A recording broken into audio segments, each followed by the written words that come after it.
request somewhere there around that they would really like to listen to Mark Donald right now.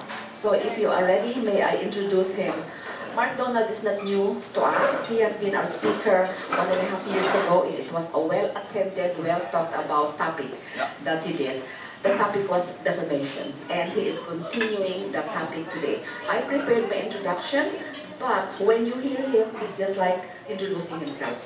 And as well, there are materials around that specify who he is, and he is also in the website.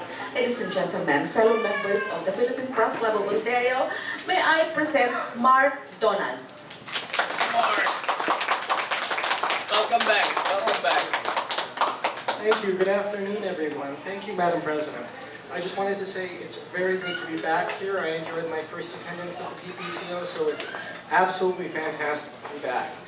Now, before I begin my prepared remarks, I'm going to do the most legalistic thing I can do, which is just to advise all of you that none of what I'm doing today constitutes legal advice. So we're having a general discussion about the law of defamation.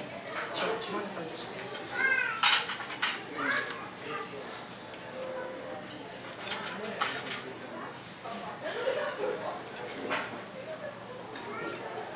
Now, given recent events in defamation law that have affected the Filipino community. Sorry. Can everyone hear me if I just speak without a microphone? Is that fine? No, it's okay, it's okay. We're gonna, that one is, it's a wired one.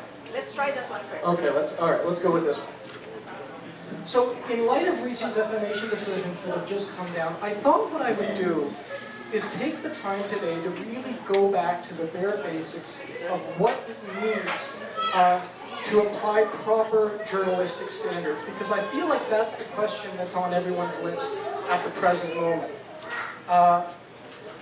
As you all know, we now live in an age that is a 24-hour news cycle. We live in an age where articles can be tweeted and retweeted and shared thousands of times. And this can lead to bad journalistic practices. It encourages the search for prestige over the search for truth and accuracy. In this new media landscape, and the purpose of my talk today, is to ask all of the members of the PPCO to remember that while news is a business, you, as journalists, cannot allow yourselves to see yourselves as mere purveyors of sensationalism. Unlike other businesses, the adage of simply giving the customer what they want is not acceptable. In journalism, that impulse must be tempered with the notion that journalists are professionals with the duty to inform the public. You cannot forget that premise. Now, to get into my presentation, I just want to start by reminding everyone what defamation actually is.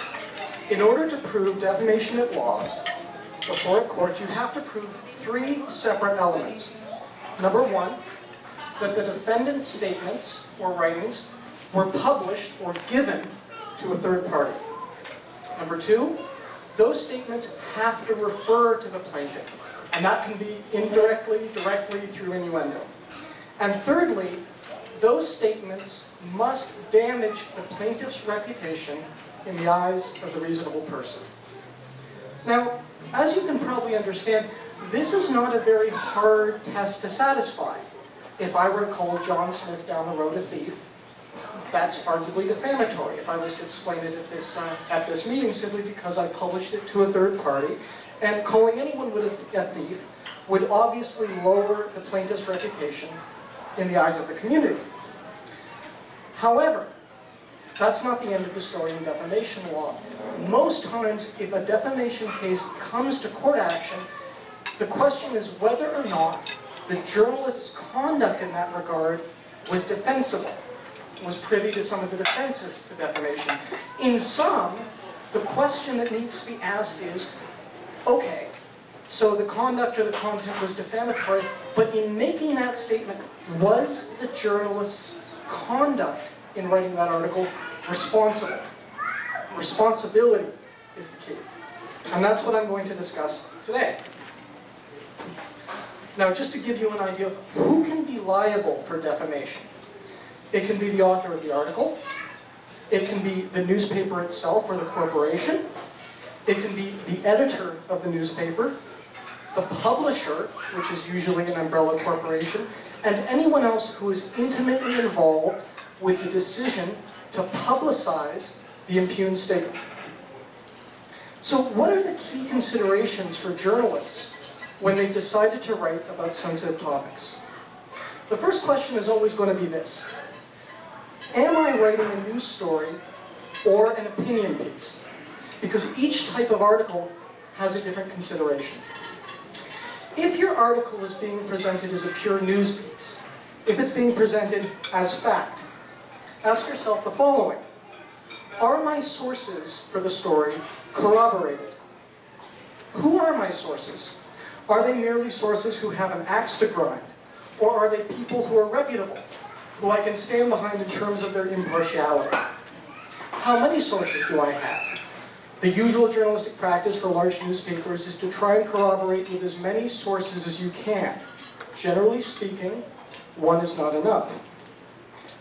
Ask yourself, am I reporting the facts accurately? Or am I somehow embellishing them for effect? Be wary of the latter. It's not uncommon for journalists, when writing a truly hot-button issue, to find them getting ahead of themselves in terms of the hyperbole used, the language, the inferences being drawn. Journalists should always be critical with themselves about the inferences that they are making from the facts that they can prove. Have I reported all of the relevant facts? A journalist's role and responsibility is not to just report the truth, but to report the whole truth. To report both sides of the story fairly and accurately. And this leads to perhaps the most important thing when reporting a news story. Did I get a comment, or did I attempt to get a comment from the subject of the news piece? The case law has said over and over and again that this is one of the most simple and important things you can do to show that you gave a possible plaintiff the chance to respond. Whether or not they take that opportunity is up to them. But surely the road to a bad place for any journalist is to report a story where they did not ask for the comment of the subject matter of the piece. This leads me to my second point. What if your article is being presented as opinion?